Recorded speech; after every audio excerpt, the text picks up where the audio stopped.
Hello students, मैं Rakesh Dhasmana maths point में आपका स्वागत करता हूँ। Let us start.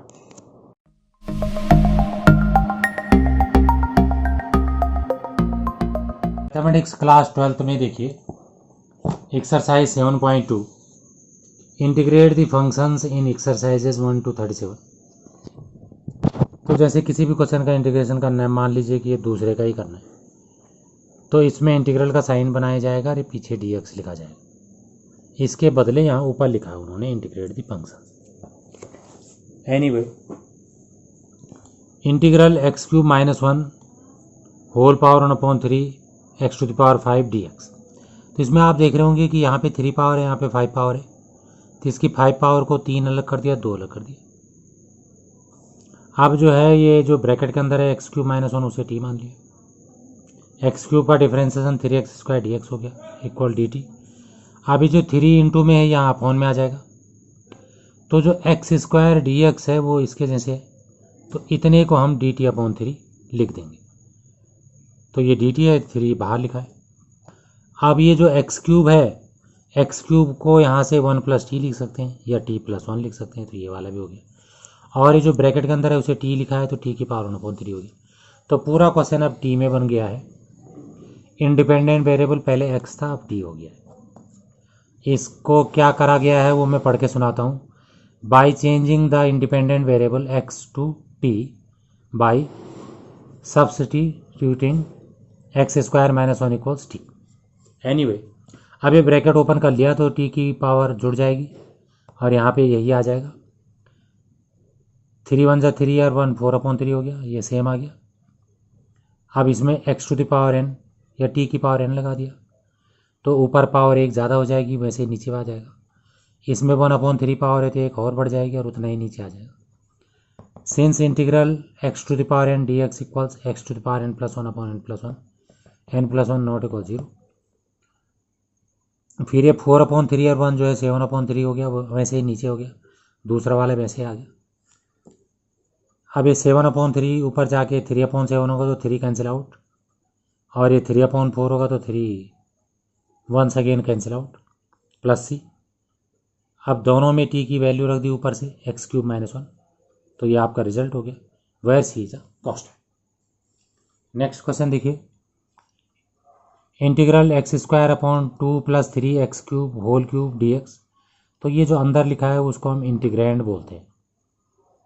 अरे साइन ऑफ इंटीग्रेशन हो गया, साइन ऑफ इंटीग्रल। और ये हमें वो बताता है, dx हमें बताता है किसके रिस्पेक्ट में करना है। जो भी है, 2 + 3x³ को t मान लिया। x³ का 3x² होता है डिफरेंशिएशन, तो 3 3 = 9x² हो गया। याद आ गया होगा आपको, d/dx ऑफ x² होता है nxn - 1। एक कम हो जाती पावर, 3 के बदले 2 हो गई। तो यहाँ से x² dx आ गया dt/9। तो जो x² dx है उसको dt/9 लिख दिया, और जो अपॉन में ब्रैकेट के अंदर है उसे t लिख दिया, तो t का क्यूब हो गया। ये अपॉन में इंटीग्रेशन नहीं होता है, तो इसको ऊपर ले जाना पड़ता है, तो t की पावर -3 हो गया। अब इंटीग्रेशन का भी फॉर्मूला लिख देते हैं। x⁴n dx का होता है x⁴n + 1/n + 1, तो वही लगा दिया। n को -3 माना, -3 + 1 -2 होता है, और ये 9 2 18 हो गया, माइनस आ गया। t⁻² -2 नीचे जाके +2 पावर हो गई। पावर ऊपर नीचे जाने में उसके साइन चेंज हो जाते हैं, और t की वैल्यू 2 + 3x³ रख दिया। अगला question, integral 1/x log x⁴m x is positive. x तो पॉजिटिव होना ही चाहिए, क्योंकि log पॉजिटिव के लिए पॉसिबल होता है। log x को t मान लिया, तो 1/x dx जो है dt हो गया। तो ये 1/x और dx dt बन जाएगा, और ये t हो जाएगा ब्रैकेट के अंदर, तो t की पावर m हो गया। फिर इसको ऊपर ले जाएंगे, t की पावर -m dt। फिर इसमें जितनी पावर है उसमें 1 जोड़ देते हैं, उतना ही नीचे लिख देते हैं, इंटीग्रेशन कर दिया, प्लस c। ये इसे 1 - m लिख दिया, वैसे अपॉन में लिख दिया, और t की वैल्यू रख दी ऊपर से log x। इसमें एक नई चीज़ हमें सीखनी है, और क्वेश्चन में भी है, सबके लिए है, लेकिन मैं यहाँ पे पढ़ रहा हूँ, नॉट यूनिक। यह आंसर यूनिक नहीं है, क्योंकि c के बदलने पे आंसर बदलता रहेगा। c को 1 रखेंगे तो आंसर कुछ और होगा, सी को 2 रखेंगे तो आंसर कुछ और होगा। इसलिए हम इसे फैमिली ऑफ कर्व्स कहते हैं। इसको हम एफ एक्स बराबर इतना लिख सकते हैं, या यहाँ पे वाई लिख सकते हैं, वाई बराबर इतना। तो it is a family of curves. तो सी के बदलने से कर्व का टाइप तो नहीं बदलता, पर उसकी पोजीशन हल्के हल्के बदलती रहती। मतलब अगर एक पर्टिकुलर पॉइंट, एक पर्टिकुलर पैरेलल लाइन ली जाए वाई एक्सिस के, तो वो जहाँ जहाँ सारे कर्व को काटेगी उन सारे पॉइंट्स पे टेंजेंट एक दूसरे के पैरेलल होंगे। ज़्यादा डिटेल में जाके मैं ये कहना चाह रहा हूँ कि सी के बदलने से आंसर बदल जाता है, इसीलिए हम इसको इनडेफिनिट इंटीग्रल कहते हैं, because answer is not definite और नॉट फिक्स्ड। पढ़ देता हूँ। Not unique as C is an arbitrary constant called constant of integration. अगला question 15th, I equals integral X upon 9 minus 4x square D x. तो X square का differential 2x होता है, तो पता चल गया इसको टी लेना है। 9 माइनस 4x स्क्वायर को टी ले लिया। एक्स स्क्वायर का डिफरेंशियल 2x, तो ये 8x dx dt हो गया। x dx आ गया माइनस dt अपॉन 8, तो माइनस 1 अपॉन 8 बाहर लिख दिया, dt अंदर लिख दिया, और ये जो अपॉन में उसे टी लिख दिया। तो 1 अपॉन टी का लॉग टी हो गया प्लस सी, तो माइनस 1 अपॉन 8 और लॉग 9 माइनस 4x स्क्वायर आ गया, टी को ये रख दिया प्लस सी। अगला question integral e to the power 2x plus 3 dx। तो यहाँ पे e to the power 2x अलग कर दिया, e की पावर 3 अलग कर दिया, क्योंकि मल्टीप्लाई में पावर जुड़ती हैं। ये 3 पावर तो कांस्टेंट है, ये बाहर आ गया, तो e की पावर 2x ही बचा। अब बाद में तो आप इसका इंटीग्रेशन डायरेक्ट लिख लोगे, लेकिन अभी हम बेसिक पढ़ रहे हैं, इसलिए आप देख लीजिए। 2x को t मान लीजिए, तो 2 और x का dx हो गया, तो dt, तो dx आ गया dt अपॉन 2। तो ये e की पावर 3 तो पहले से बाहर था, ये अपॉन 2 भी आ गया, और ये e की पावर t हो गया, क्योंकि 2x को t मान लिया। e to the power t का e की पावर t ही होता है इंटीग्रेशन, और डिफरेंशिएशन वही होता है। अब दोनों की पावर फिर से जोड़ दी, t प्लस 3 हो गया प्लस c, और t की वैल्यू रख ली 2x, तो ये आंसर आ गया। अगर आप चाहो इस क्वेश्चन में तो ऐसा भी कर सकते थे, 2x प्लस 3 को t मान लेते, तो 2 dx जो है dt हो जाता, तो dx हो जाता dt अपॉन 2, तो ये क्वेश्चन हो जाता 1 अपॉन 2 और dt, और e की पावर t हो जाता, क्योंकि इसको हमने t माना है। अब e की पावर t का e की पावर t होता है प्लस c, और ये 1 अपॉन e की पावर t के बदले रख दो वही 2x प्लस 3, तो ये आंसर आपका फिर से वही आ जाता। तो ऐसा आप फेरबदल कर सकते हो, भले सतर्क रहने की ज़रूरत है। Next question integral x upon e to the power x square D x. तो इसमें ये जो e की पावर एक्स स्क्वायर है उसको ऊपर ले गए, नहीं भी ले जाएंगे तब भी हो जाएगा। तो माइनस एक्स स्क्वायर को t ले लिया, तो माइनस 2x dx dt हो गया, क्योंकि एक्स स्क्वायर का डिफरेंशियल 2x होता है।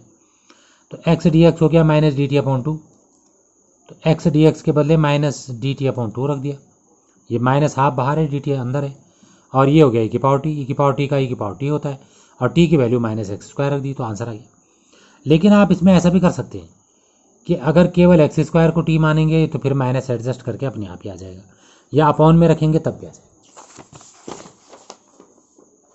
अगला क्वेश्चन देखिए 18th, I equals integral e to the power tan inverse x अपॉन 1 plus x square D x. इसमें tan इनवर्स x को t मान लिया, tan इनवर्स x का डिफरेंशिएशन होता है 1 अपॉन 1 प्लस एक्स स्क्वायर, तो ये dt हो गया, तो ये dx upon 1 plus x square dt हो गया, बाकी बचा e की पावर t, क्योंकि हम इसको t मान चुके हैं। e की पावर t का इंटीग्रेशन e की पावर t होता है प्लस c हो गया, और t के बदले tan इनवर्स x रख दिया, तो आंसर आ गया। नेक्स्ट क्वेश्चन देखिए, I equals integral e to the power 2x minus 1 upon e to the power 2x plus 1 dx। Simple method से क्वेश्चन नहीं होने वाला, तो ट्रिक्स लगानी पड़ेंगी। तो e की पावर x से ऊपर नीचे डिवाइड कर दिया, क्यों करा वो बाद में समझें, आप खुद ही समझ जाओगे। तो e की पावर 2x के नीचे भी ex आ गया, एंड 1 के नीचे भी e to the power x आ गया, e to the power 2x के नीचे भी e to the power x आ गया, सब जगह e की पावर x से डिवाइड कर दिया। अब यहाँ पे 2 पावर है, 1 पावर कम हो गई e की पावर x, यहाँ पे ये ऊपर जाके माइनस पावर हो गया, ऐसे नीचे हो गया। अब इसमें अपॉन वाले को t मानेंगे तो ये डिफरेंशिएशन होगा। क्या होता है कि बच्चे याद करते हैं कि e की पावर x का डिफरेंशिएशन e की पावर x होता है, तो वो ऐसा समझते हैं कि पावर 2x का भी 2x ही होगा, ऐसा नहीं है, 2x का भी करना पड़ेगा, 2 आएगा। वही बात यहाँ पे इंटरेस्टिंग है, e की पावर x का डिफरेंशिएशन e की पावर x होगा, और e की पावर माइनस एक्स का e की पावर माइनस एक्स, फिर माइनस एक्स का माइनस 1, तो इसका मतलब e की पावर माइनस एक्स का differentiation minus e to the power minus x होता है, और यही हमें चाहिए था क्योंकि ये ऊपर लिखा है।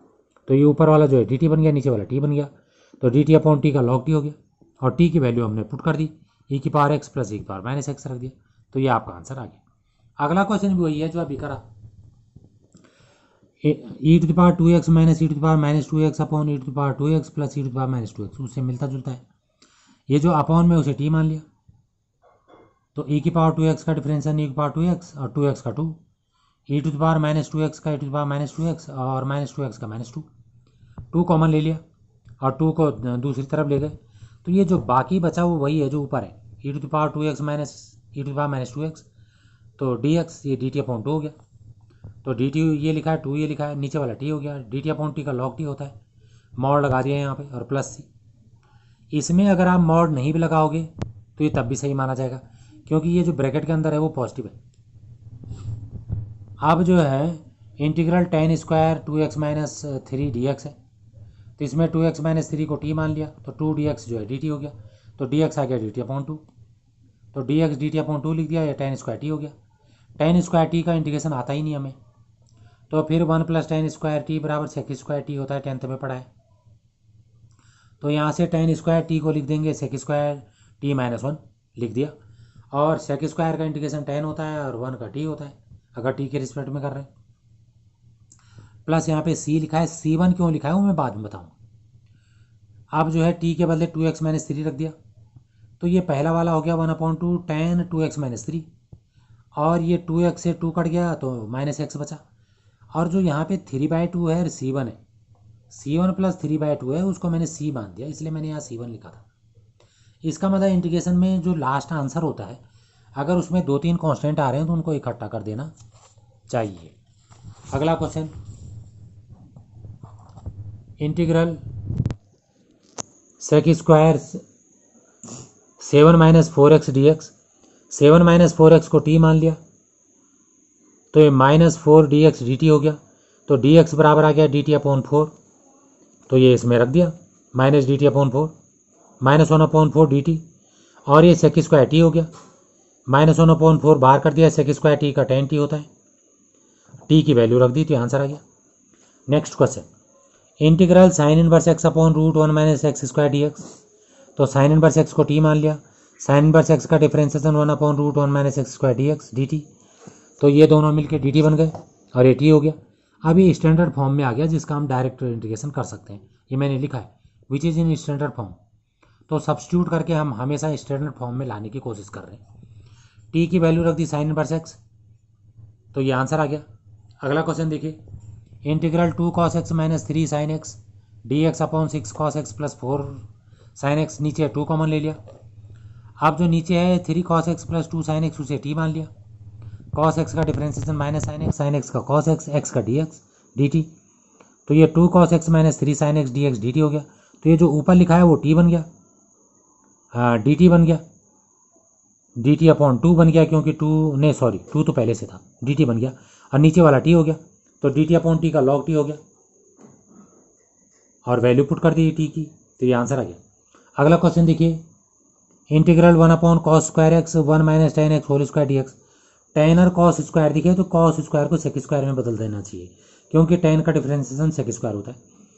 अब 1 माइनस टेन एक्स को टी मान लिया, तो ये ऊपर हो गया sec square x d x d t बन गया, ये लिखा है, और नीचे ये टी स्क्वायर हो गया, अब टी स्क्वायर को ऊपर ले गया तो टी की पावर -2 हो गया, अब जितनी पावर है उसमें एक जोड़ देंगे उतना ही नीचे लिख देंगे, तो -1 पावर 1/t होता है, ये माइनस माइनस प्लस हो गया, तो ये आ गया टी की वैल्यू रख के 1/1 माइनस 10x प्लस।